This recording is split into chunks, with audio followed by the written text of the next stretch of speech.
की वीडियो में आप पढ़ेंगे जो आपका ड्यू का या फिर एमडीयू कह लो, किसी भी यूनिवर्सिटी से अगर आप बीएड कर रहे हो, टीचिंग की डिग्री ले रहे हो, तो आपका जो मेन सब्जेक्ट होता है जिसका नाम है चाइल्डहुड और ग्रोइंग अप। तो बीएड में चाहे आप ड्यू से करो चाहे एमडीयू से करो, किसी भी यूनिवर्सिटी से अगर आप बीएड कर रहे हो तो जो सिलेबस है ना आपका, वो यही रहने वाला है। और सिलेबस में ये काफ़ी ज़्यादा इम्पॉर्टेंट सब्जेक्ट है आपका चाइल्डहुड और ग्रोइंग अप, जो कि फर्स्ट ईयर में आता है। तो उसका ये पूरा यूनिट 1 मैं आपको आज कवर कराऊंगी। इस एक ही वीडियो में आप पूरा यूनिट जो है वो अच्छे से कवर करेंगे। साथ ही साथ यहाँ आपको नोट्स मिलेंगे हैंडमेड, जो बिल्कुल आपके एग्ज़ाम की दृष्टि से बहुत ज़्यादा इम्पॉर्टेंट है। यहाँ हम बहुत ज़्यादा फालतू की बात नहीं करेंगे, बल्कि पॉइंट टू पॉइंट बात करेंगे कि क्या चीज़ें आपके यूनिट के अंदर टॉपिक्स हैं, हर टॉपिक को हम क्लियर करेंगे। और साथ ही साथ अगर उस टॉपिक में से किसी भी तरीके का क्वेश्चन आता है तो पॉइंट्स कौन से आपको लिखने होंगे, वो सारी चीज़ें हम यहाँ पर डिस्कस करेंगे। तो काफ़ी ज़्यादा इंपॉर्टेंट वीडियो है ये आपके लिए, अगर आप बीएड स्टूडेंट हैं, चाहे आप ओपन से हैं, रेगुलर से हैं, इग्नू, ड्यू, एमडीयू किसी से भी हों, सिलेबस जो है वो सेम ही रहता है। तो अब हम स्टार्ट करते हैं वीडियो को, और धीरे धीरे इसी तरीके से सारे यूनिट और जितने भी सब्जेक्ट हैं, सभी सब्जेक्ट, इस सभी यूनिट जो है वो इस चैनल पर इसी तरीके से नोट्स वाइज एक्सप्लेनेशन के साथ आपको कराए जाएंगे। जैसा कि प्रीवियस भी अगर आप प्लेलिस्ट देखोगे तो वहाँ पर डीएलएड का पूरा कोर्स जो है वो कराया गया है। तो उसी तरह बीएड का कोर्स भी स्टार्ट हो गया है, और इसमें आप डिग्री तो चाहे किसी भी यूनिवर्सिटी से लो, लेकिन जो ज्ञान है वो लेना बहुत ज़रूरी है। क्योंकि अगर आपने इसको पढ़ा नहीं, यूनिट्स वगैरह को अभी से तैयारी नहीं करी, तो एग्ज़ाम में बहुत ज़्यादा दिक्कत आने वाली है। तो अभी पूरा यूनिट आपको इसी वीडियो में क्लियर कर दिया जाएगा, और ये यूनिट 1 है चाइल्डहुड और ग्रोइंग अप की। और टोटल जो यूनिट है मेरे ख्याल से इस सब्जेक्ट में 4 ही हैं। तो ये यूनिट 1 हो जाएगी, उसके बाद यूनिट 2, 3, 4 भी जो है वो जल्दी ही मैं लेकर आऊँगी। साथ ही साथ बाकी के जो सब्जेक्ट हैं आपके सोसाइटी वगैरह वाले, वो सारे भी हम यहाँ पर कवर करेंगे। तो अब स्टार्ट करते हैं वीडियो को।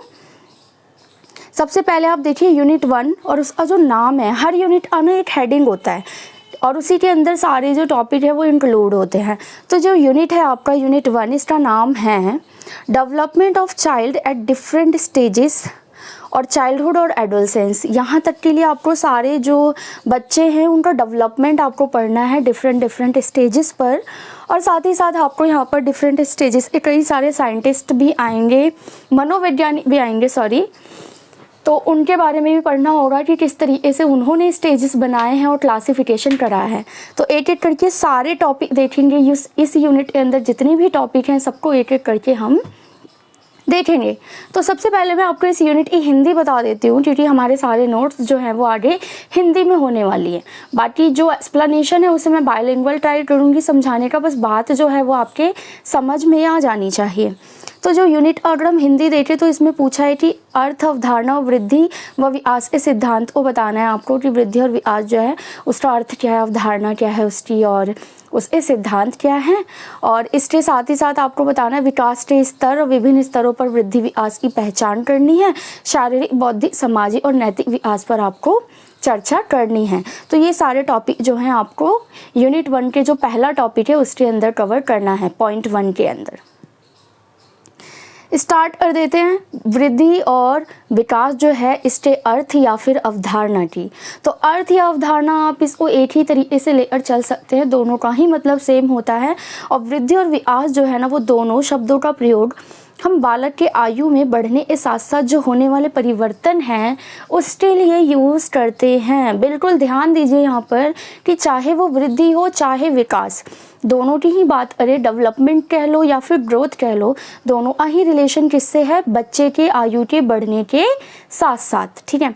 लेकिन अगर आप बारीकी से देखोगे ना तो वृद्धि और विकास यानी ग्रोथ और डेवलपमेंट में आपको अंतर नज़र आएगा। हालांकि दोनों का ही रिलेशन बच्चे के बढ़ने के साथ साथ से है। तो अब यहाँ पर ना हम अंतर देख लेते हैं, जिसकी वजह से आपका वृद्धि और विकास दोनों का ही कॉन्सेप्ट क्लियर हो जाएगा। साथ ही साथ यहाँ पर आप कंपैरेटिवली जो एग्जामिनेशन है वो कर पाओगे दोनों का। तो यदि हम वृद्धि की बात करें तो इसका संबंध जो है वो परिमाण संबंधी परिवर्तन से हैं। मतलब परिमाण एक तरीके से आप कह सकते हो जो क्वांटिटी होती है उससे रिलेटेड है, जबकि जो विकास होता है उसका रिलेशन है कार्यक्षमता, कुशलता, प्रगति, प्रोग्रेस कितना कर रहा है बच्चा, उसके अंदर एबिलिटीज़ कितनी आ रही है, इन चीज़ों से है। वृद्धि की अगर हम सेकंड पॉइंट बात करें तो विकास प्रक्रिया का ये सिर्फ एक पार्ट है, यानी ये जो वृद्धि है वो विकास का ही एक पार्ट है, छोटा सा हिस्सा है, जबकि जो विकास है वो विस्तृत अर्थों में मायने रखता है। विकास जो है वो ज़्यादा ब्रॉड लेवल पर काम करता है। अगला जो पॉइंट है कि शारीरिक अवयव में परिवर्तन। वृद्धि जो होता है, ग्रोथ जो होती है, वो बेसिकली जो फिजिकली हमारे आयाम होते हैं, शारीरिक जो अवयव होते हैं उसमें परिवर्तन आता है या चेंजेस आते हैं। लेकिन जो विकास होता है वो व्यक्ति के संपूर्ण परिवर्तन को मिलाकर देखा जाता है, जिसमें वृद्धि भी शामिल होता है। अब आगे देखिए कि जो वृद्धि है वो आजीवन नहीं चलती। हाँ जी बिल्कुल, जो ग्रोथ है वो आपका पूरा लाइफ टाइम प्रोसेस नहीं है। एक टाइम बाद जाकर आपकी हाइट बढ़ना बंद हो जाएगी, आपके हाथों की हाइट, आपके पैरों की सब चीज़ें जो हैं वो एक बार रुक जाएंगी। लेकिन जो विकास है वो आजीवन चलता रहता है, क्योंकि आप अपने जीवन में नए नए अनुभव, नई किताबें, नए लोगों से मिलते हैं और नई नई चीज़ों का विकास आपके अंदर किसी भी उम्र में आ सकता है। अब देखिए जो वृद्धि है वो भली भांति माप नहीं होगी। आप वृद्धि को नाप सकते हो, मेज़र कर सकते हो, आपका वजन कितना है, हाइट कितनी है, इन सभी चीज़ों को नापा जा सकता है। जबकि जो हमारा विकास है उसे प्रत्यक्ष रूप से मापना कठिन है। आप किसी को नाप ही नहीं कह सकते कि इसके अंदर 1 किलो विकास है। इस तरीके से विकास को मेजरमेंट प्रत्यक्ष रूप से नहीं किया जा सकता। तो आई होप आपको यहाँ पर वृद्धि और विकास का कॉन्सेप्ट क्लियर हो गया होगा और दोनों के बीच का डिफरेंस भी क्लियर हो गया होगा। अब देखिए जब बात कर रहे हैं हम दोनों की अवधारणा की, तो दोनों की एक एक परिभाषा तो आपको याद होनी ही चाहिए, जो कि पेपर में आपके बहुत काम आने वाली है। पेपर में किस तरीके से आप आंसर राइटिंग करेंगे ये मैं आपको बाद में बताऊंगी। फ़िलहाल जो कोर्स है उसको अच्छे से कंप्लीट कीजिए। तो एक एक परिभाषा, अगर बहुत इजी वाली परिभाषा मैं यहाँ पर लेकर आई हूँ, आप इसको याद कर लीजिए, बहुत ज़्यादा मुश्किल है नहीं। बाकी अगर आप देखोगे तो बहुत बड़ी बड़ी परिभाषाएं आपको इंटरनेट पर मिलेंगी, लेकिन अगर आप इन परिभाषाओं को पढ़ोगे तो काफ़ी इजी रहेगा। तो सबसे पहले फ्रंट की हम बात करें तो ये वृद्धि की परिभाषा देते हुए कहते हैं कि शरीर के किसी विशेष पक्ष में जो परिवर्तन आता है ना, उसे ही वृद्धि कहते हैं। बताइए ये कोई मुश्किल परिभाषा है? नहीं, बिल्कुल ईजी परिभाषा है, आप इजीली इसको याद कर सकते हैं। अब ये वृद्धि की परिभाषा हो गई। विकास की देखते हैं। हरलॉट कहते हैं कि विकास एक परिणाम स्वरूप व्यक्ति में नई विशेषताओं और नई योग्यताओं का उदय होता है। तो नई नई विशेषताएं और योग्यताएं अगर इंसान के अंदर आए तो वो विकास होती है। तो यही बातें मैंने आपको पीछे भी समझाई हैं और इसी तरीके से आप इस परिभाषा को भी माइंड में रख सकते हो। अगला जो टॉपिक है हमारा वो है वृद्धि और विकास के सिद्धांत, प्रिंसिपल्स या फिर थ्योरी बतानी है आपको किसकी, ग्रोथ एंड डेवलपमेंट की। तो सबसे पहला जो है वो है निरंतरता का सिद्धांत, कि ये जो विकास है ना, अगर विकास की बात करें इसका मेनली सिद्धांत है कि निरंतर चलता रहता है, कंटिन्यू चलता है, जबकि जो वृद्धि है वो एक टाइम पीरियड तक चलती है और उसके बाद रुक जाती है। अब देखिए गति की अपनी दर में अंतर, और एक बात याद रखिएगा, ये टॉपिक बहुत इंपॉर्टेंट है, इससे क्वेश्चन आने वाला है बीएड ए फर्स्ट ईयर ए पेपर में, ठीक है। तो इस सिद्धांतों में से कम 4-5 तो आपको याद कर ही लेने हैं, क्योंकि पता नहीं 5 नंबर का क्वेश्चन आए या 8 नंबर का आए, ठीक है। तो अगला है गति की अपनी दर में अंतर होती है। हाँ भाई, जो जितने भी लोग होते हैं अलग अलग लोगों में अलग अलग तरीके से वृद्धि और विकास दोनों ही काम करते हैं, और दर भी जो है वो अलग होती है। यहाँ पर दर की बात हो रही है, कोई जल्दी डेवलपमेंट करता है, कोई धीरे करता है। उसके बाद व्यक्ति अंतर, यानी हर व्यक्ति का अपना अलग अलग वृद्धि और विकास का जो सिद्धांत है वो काम करता है। नेक्स्ट है सामान्य से विशेष की ओर। जो भी वृद्धि या विकास अगर आपके अंदर हो रहा है तो वो बिल्कुल नॉर्मल से आप स्पेशलाइज्ड की तरफ होते हो, एकदम नॉर्मल चीज़ों से, यानी सामान्य से आप विशेष की तरफ जाते हो। पहले आपके अंदर हो सकता है कोई एबिलिटी ना हो, आप एकदम साधारण हो, लेकिन जब आपका विकास हो जाए, किसी तरह की एबिलिटी आ जाए, तो फिर आप विशेष व्यक्ति बन जाते हो। नेक्स्ट है परस्पर संबंध का सिद्धांत। परस्पर संबंध का मतलब है दोनों दूसरे से जुड़े हुए हैं, दोनों का इम्पैक्ट एक दूसरे पर पड़ता है। तो वृद्धि और विकास ये दोनों का ही एक मेन सिद्धांत है। अब बात करेंगे दिशा का सिद्धांत, वेरी वेरी इंपॉर्टेंट। ये आपके सीटेट चाहे केवीएस का पेपर लो, DSSS कहीं भी, ये आपके लिए बहुत ज़्यादा इंपॉर्टेंट है। दिशा सिद्धांत में दो चीज़ें आती हैं। एक होता है आपका बेटा कि केफालोटोडाल यानी सिर से पैर की ओर, और प्रॉक्सिमा डिस्टल यानी केंद्र से बाहर की ओर। सिर से पैर का मतलब है कि बच्चे जब विकास या वृद्धि होती है तो सिर से स्टार्ट होती है और पैरों की तरफ बढ़ती है। आप देखते हो कि बच्चा पहले मुंडी इधर उधर हिला लेता है, पलके झपका लेता है, और सबसे आखिर में वो चलना शुरू करता है पैरों से। तो ये बात यहाँ पर क्लियर हो गई। उसके बाद केंद्र से बाहर की ओर का सीधा सा अर्थ है कि सबसे पहले अंदरी आंतरिक चीज़ों का डेवलपमेंट होता है, जैसे रीढ़ की हड्डी वगैरह, और उसके बाद बाहर की तरफ बच्चा बाहरी जो सौंदर्य है उस या जो स्वरूप है वो प्राप्त करता है। अगला जो सिद्धांत है वो वर्तुलाकार है। वर्तुलाकार का मतलब है कि ये सारी चीज़ें जो हैं एक बार में घूम जाती हैं और एक साथ फिर सारी चीज़ें बढ़ती हैं। नेक्स्ट है वंशानुक्रम और वातावरण का संयुक्त परिणाम। बिल्कुल, जो भी वृद्धि और विकास है इस पर जो वंशानुक्रम है, हेरिडिटी, वो भी, और एनवायरनमेंट, दोनों का बहुत ही मतलब मिला जुला इफेक्ट होता है। उसके बाद भविष्यवाणी संभव, चाहे वृद्धि हो या विकास, आप इसमें भविष्यवाणी कर सकते हो। मतलब किसी बच्चे को देखते हो तो आप बता सकते हो कि ये कल को ये बनेगा या ये कर सकता है, ये ऐसा होगा, तो भविष्यवाणी भी इसमें की जा सकती है। तो ये सारे इसके सिद्धांत थे। चलिए अब नेक्स्ट टॉपिक देखते हैं जो कि है वृद्धि और विकास की अवस्था। तो इस अवस्था को ध्यान से नोट डाउन कर लें अपनी किसी भी नोटबुक पर, क्योंकि काफ़ी ज़्यादा इम्पॉर्टेंट है। यहाँ पर टोटल आपको 5 जो अवस्थाएं हैं उसको पढ़ना है। आप इंटरनेट सर्च करोगे कुछ भी मिल सकता है आपको, कहीं 6, कभी 5, कभी 4 ऐसे मिले, लेकिन जो बिल्कुल जिसको माना गया है, जैसे आप एग्ज़ाम्स में लिख सकते हो, वो यहाँ पर मैं आपको कंटेंट प्रोवाइड करा रही हूँ। तो यहाँ पर जो पहली अवस्था बताई रही है वो है गर्भावस्था, जो कि गर्भ से जन्म होने तक के बीच की होती है, जब बालक एक भ्रूण के रूप में विकास कर रहा होता है। सेकंड शैशवावस्था, जो जन्म से 3 वर्ष की होती है। फिर बाल्यावस्था 4 से 12 वर्ष, और इसके अंदर ना आपके 4 से 12 वर्ष में भी 2 होते हैं। एक होता है पूर्व बाल्यावस्था और उत्तर बाल्यावस्था। तो पूर्व बाल्यावस्था 4 से 6 और उत्तर वाली जो है वो 6 से 12 को डिवाइड किया जाता है। ये इसका सब डिवीज़न है। फिर नेक्स्ट जो है किशोरावस्था 13 से 19, जो 13 और 19 टीनेज जिसको कहा जाता है वो। और लास्ट में आती है प्रौढ़ावस्था, यानी 20 साल से ऊपर जब आप प्रौढ़ हो जाते हो तो मृत्यु तक आपका जो जीवन है वो सारा इस अवस्था में आ जाता है। अब वृद्धि और विकास के जो आयाम हैं उसको हम यहाँ पर देख लेंगे। ये भी बहुत ज़्यादा इम्पॉर्टेंट टॉपिक है। सीधा क्वेश्चन आता है कि वृद्धि और विकास के आयामों की चर्चा कीजिए।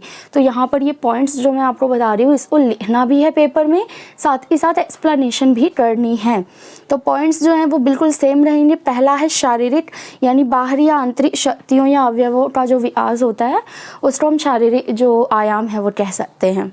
फिर एक आता है आपका बौद्धिक, यानी कि सही गलत और कौन सी परिस्थिति में क्या करना चाहिए, ये सब पहचान जब आ जाती है बालक के अंदर तो वो बौद्धिक आयाम होता है वृद्धि और विकास का। फिर एक सामाजिक आयाम होता है जिसमें सामाजिक मूल्यों का विकास होता है, बच्चा समाज में रहने लायक बना पाता है खुद को। फिर नैतिक आयाम आता है जिसमें चरित्र से रिलेटेड, बच्चे की पर्सनालिटी से रिलेटेड डेवलपमेंट या ग्रोथ होती है, जिसको हम नैतिक आयाम के अंदर रखते हैं। जैसे उस आचरण कैसा है, वो कैसे बात करता है, मैनर्स वगैरह ये चीज़ें इसके अंदर आती हैं। तो ये आपका यूनिट 1 का फर्स्ट टॉपिक था, जिसके अंदर जितने भी सब टॉपिक थे वो सारे मैंने यहाँ पर क्लियर कर दिए हैं। अब बात करते हैं सेकंड टॉपिक की, जो कि पियाजे का कॉन्सेप्ट है। यहाँ पर वेरी वेरी इंपॉर्टेंट, ये सीटेट, केवीएसडी, ट्रिपल एसबी, कहीं भी आप किसी भी टीचिंग एग्ज़ाम के लिए जाओ, पियाजे इज़ मस्ट। बहुत ज़्यादा इम्पॉर्टेंट मनोवैज्ञानिक हैं ये, और यहीं पर अगर आप इसको क्लियर कर लेंगे तो आगे दिक्कत बिल्कुल भी नहीं आने वाली है। और बीएड में तो क्वेश्चन आना ही आना है इसका। तो देखिए पियाजे का संज्ञानात्मक विकास, यानी पियाजे कॉन्सेप्ट ऑफ कॉग्निटिव डेवलपमेंट। सबसे पहले आपको ध्यान देना होगा कि पियाजे ने जो अपना कॉन्सेप्ट डेवलप किया है वो किस पर किया है, कॉग्निटिव पर, यानी संज्ञानात्मक विकास पर। और जो पियाजे की खास बात ये है कि उन्होंने जो अपने एक्सपेरिमेंट्स किए थे ना वो खुद के बालकों पर किए थे। अपने खुद के बच्चों को उन्होंने एक्सपेरिमेंट का हिस्सा बनाया और उनको देखा और उसके बाद कॉन्सेप्ट जो है वो दिए हैं। तो वो कहते हैं कि जो संज्ञानात्मक विकास है ना वो संज्ञानात्मक संरचनाओं द्वारा होता है। अब इस संरचना होती है ना, इसको उन्होंने कहा है शीमाज, ये वर्ड बहुत इंपॉर्टेंट है, आपको ये सीटेट वगैरह कहीं भी दिखने को मिल जाएगा, तो इस वर्ड को याद रखना। ये वर्ड रिलेटेड है किससे? पियाजे से, ठीक है।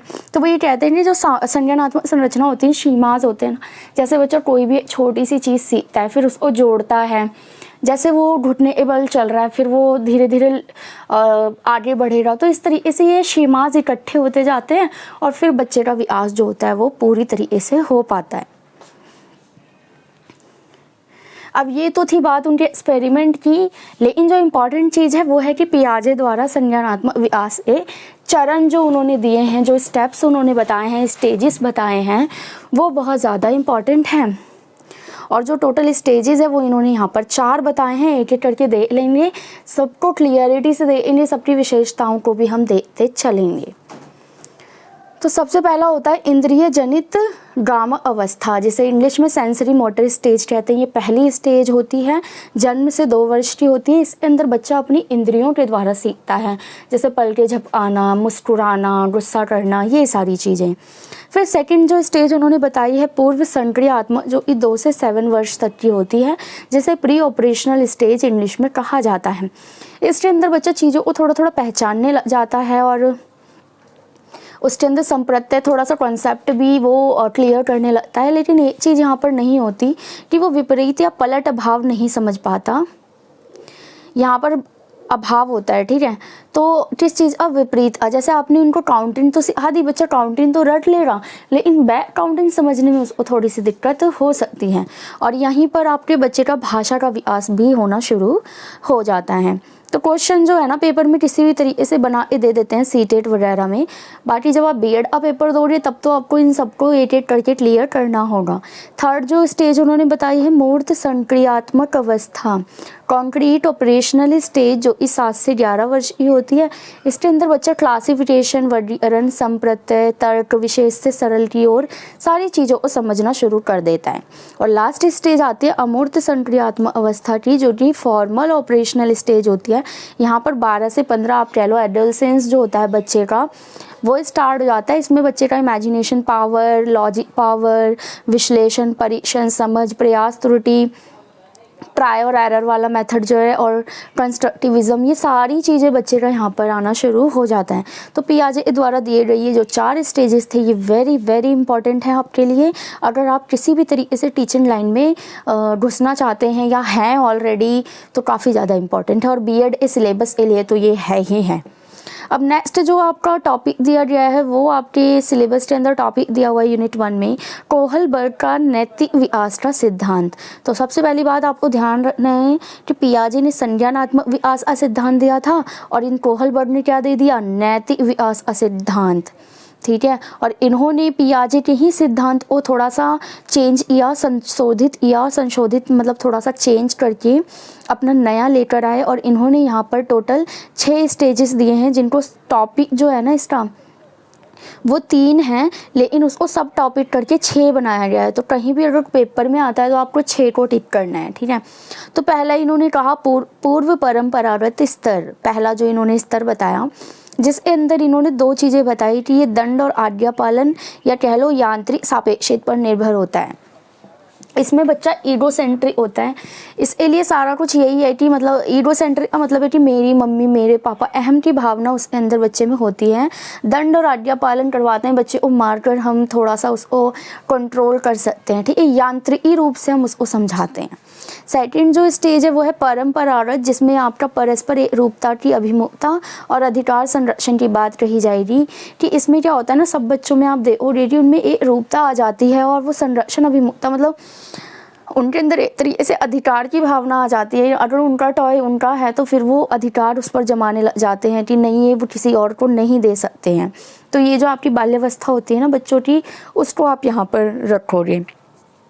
फिर आता है उत्तर परंपरागत स्तर, तो थर्ड स्टेज है और इसमें 2 सब डिवीज़न है। तो सामाजिक अनुबंधन विधि, यानी समाज में बच्चा आता है और समाजीकरण होता है बच्चे का। सार्वभौमिक नैतिक सिद्धांत, यानी जो सबके लिए रूल्स वगैरह बनाए गए हैं बच्चा उसको समझता है और पार्टिसिपेट करता है। तो ये हो गया आपका कोहलबर्ग का नैतिक विकास का सिद्धांत, जो बीएड का काफ़ी ज़्यादा इंपॉर्टेंट टॉपिक है, क्वेश्चन आने की पूरी संभावना है। अब नेक्स्ट जो देखेंगे एरिक्सन का साइकोसोशल डेवलपमेंट थ्योरी। तो एरिक्सन भी काफ़ी ज़्यादा इम्पॉर्टेंट मनोवैज्ञानिक हैं आपके लिए, बाल मनोवैज्ञानिक मान लीजिए इन्हें। और इन्होंने ना विभिन्न आयु में विभिन्न विकास का अध्ययन किया है कि कौन से साल में बच्चा क्या चीज़ उसके अंदर विश्वास और क्या चीज़ें उसके अंदर आती हैं। तो देखो आपका जो यूनिट था ना, यूनिट का नाम ही स्टेजेस था, इसीलिए हम इन सभी मनोवैज्ञानिकों को पढ़ रहे हैं और इनके द्वारा दिए गए स्टेजेस को भी यहाँ पर पढ़ रहे हैं। तो ये मत सोचिए ये सब फालतू का, यहाँ की एक लाइन आपके लिए इम्पॉर्टेंट है। तो इन्होंने विभिन्न आयु में विभिन्न विकास का अध्ययन किया। जैसे पहला अगर हम बात करें, जन्म से 1 साल तक विश्वास बनाम अविश्वास। अब बच्चे में ना विश्वास अविश्वास की बात यहाँ पर 1 साल तक ये होती है कि बच्चा जो है जिसको पहचानता है, जैसे मदर की गोद में है, उनके आने से वो हैप्पी होता है, उस पर उनको विश्वास है। तो किसी अनजान की गोदी में जाते ही बच्चा रोने लग जाता है।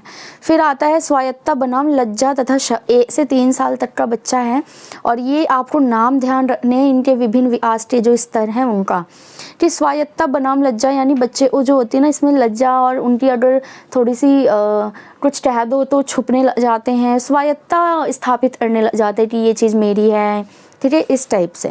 उसके बाद थर्ड जो इन्होंने बताई है, पहल बनाम दोष। 3 से 5 साल का बच्चा होता है जिसमें वो क्या कर देता है कि कुछ गलतियां करनी स्टार्ट कर देता है, क्योंकि अब वो चलना स्टार्ट करेगा 3 से 5 के बीच में, तो पहल करना स्टार्ट कर देता है अपनी लाइफ में कुछ चीज़ों को, नई चीज़ों को लाने के लिए। फिर फोर्थ जो स्टेज है वो कहते हैं कि परिश्रम बनाम हीनता। 6 से 12 वर्ष में क्या आती है बच्चे के अंदर, या तो परिश्रम ही करने लगते हैं, वो काफ़ी ज़्यादा फोकस करते हैं, या फिर उनके अंदर हीनता की भावना भी आ जाती है अगर आप उनको ठीक से ट्रीट ना करो। फिर पहचान बनाम संभ्रांति। 13 से 19 वही टीनेज जो है स्टार्ट हो जाती है, जिसके अंदर अपनी पहचान के लिए बालक प्रेरित रहता है कि वो ऐसा क्या करे कि सब उसी को देखें, वो फेमस हो जाए, इस टाइप से। घनिष्ठता बनाम अलगाव यानी 20 से 40 वर्ष के बीच में या तो आपके बहुत सारे बेस्ट फ्रेंड बनते हैं या फिर आप अलग हो जाते हैं, मतलब छट जाते हैं आपकी लाइफ से लोग जो सच में अच्छे हैं या आपके लिए ठीक हैं, वो आपके साथ रहते हैं, बाकी दूर हो जाते हैं। फिर 40 से 50 वर्ष एज और 7th उन्होंने बोला जननात्मकता बनाम स्थिरता। तो अब इसमें क्या हो जाता है ना कि जो इंसान है वो जन के रूप में उसके जो अधिकार है उन सारी चीज़ों को देखता है और रहता है। फिर संपूर्णता बनाम निराशा वाली स्थिति जो होती है वो 50 से 60 की होती है। इसमें क्या होता है कि जो व्यक्ति है वो अपने पुराने दिनों को याद करता है, पुरानी चीज़ों को कि क्या उसने अपनी लाइफ में जो चीज़ें करनी थी वो की, अब या तो वो निराशे में ही डूब जाता है या हैप्पी ही रहता है कि हाँ मैंने अपनी सारी चीज़ें पूरी कर ली। तो इस तरीके से एरिक्सन ने जो है ना 8 तरीके से आयु को स्तर में विभाजित किया और उनकी अलग अलग विशेषताएं बताई हैं। तो ये काफ़ी ज़्यादा इम्पॉर्टेंट है। अब नेक्स्ट जो टॉपिक है आपका वो है वृद्धि और विकास को प्रभावित करने वाले कारक। तो मैं यहाँ सिर्फ आपको कारकों के नाम बता रही हूँ जो कि 10 की 10 बता रही हूँ, और पेपर में जब आप इसको करेंगे तो पॉइंट को लिख कर विद एक्सप्लेनेशन करेंगे, और डिपेंड करता है पेपर में क्वेश्चन कितने नंबर का है, आप उतने ही पॉइंट्स का यूज़ वहाँ पर करेंगे। तो यहाँ पर जो पहला पॉइंट आ जाएगा वृद्धि और विकास को प्रभावित करने वाले कारक में, वो है वंशानुगत की हेरिडिटी का प्रभाव जो है वो यहाँ पर पड़ सकता है। और नेक्स्ट जो है लिंग यानी जेंडर का भी काफ़ी ज़्यादा प्रभाव पड़ता है, वातावरण का तो पड़ता ही है। फिर परिवार भी इसमें मेन फैक्टर है, समाज आसपास का कैसा है इससे भी फर्क पड़ता है, शिक्षा कैसी दी जा रही है, खेल का मैदान मतलब जहाँ बच्चा खेलने जाता है वहाँ का वातावरण कैसा है, पोषण कैसा मिल रहा है बच्चे को, न्यूट्रिशन, फिर आर्थिक स्थिति कैसी है और गर्भ के दौरान माता का स्वास्थ्य कैसा था। ये सारे कारक ऐसे हैं जो किसी भी बच्चे के वृद्धि और विकास को प्रभावित करने वाले हैं। अब देखिए जो नेक्स्ट टॉपिक है relative role of heredity and environment in development, कि जो हेरिडिटी और एनवायरनमेंट है मैंने कहा ना दोनों का ही इक्वल रोल रहता है बच्चे की वृद्धि और विकास में। तो यहीं पर आपको वो चीज़ें बतानी हैं। तो सबसे पहले इसको स्टार्ट करने से पहले गैरेट की परिभाषा दे लीजिए कि इससे निश्चित बात और कोई भी नहीं है कि वंशानुक्रम और वातावरण का परस्पर सहयोगी प्रभाव है, दोनों ही सफलता के लिए अनिवार्य हैं। तो यहीं से इस परिभाषा से भी ये बात क्लियर हो रही है कि वंशानुगत और पर्यावरण दोनों ही चीज़ें ज़रूरी हैं बच्चे के वृद्धि और विकास के लिए। तो कहीं भी आप किसी एक को ज़्यादा वेटेज दे नहीं सकते। हालांकि इस पर डिबेट है, कुछ लोग वंशानुगत को ज़्यादा मानते हैं, कुछ लोग वातावरण को, तो वो हम नीचे देखेंगे।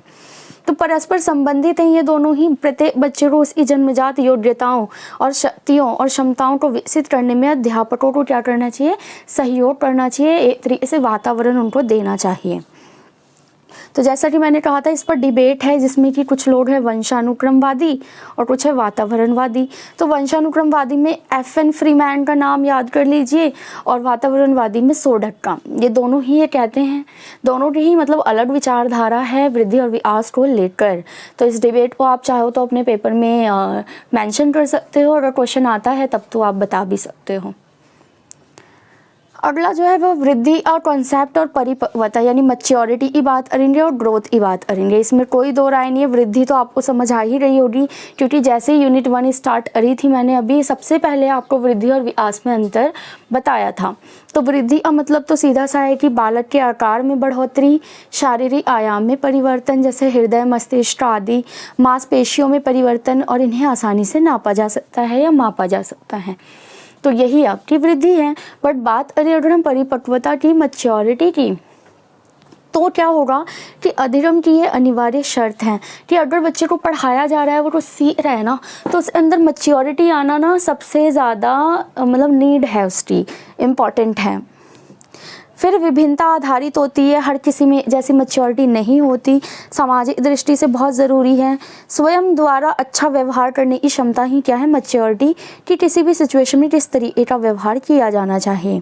बारबरा नाम के एक मनोवैज्ञानिक हुए जिन्होंने इसकी परिभाषा देते हुए कहा है कि परिपक्वता का अर्थ किसी कार्य में विश्वास की संपूर्ण उपलब्धि है। तो इसको कहीं लिख लो, याद कर लो, पेपर में बहुत काम आने वाली है। पेपर में ना परिभाषा अगर आप एक भी लिख देते हो ना कोट, तो नंबर आपके वैसे ही बढ़ जाते हैं। इसीलिए मैं जो बीच बीच में परिभाषाएं आपको बता देती हूँ।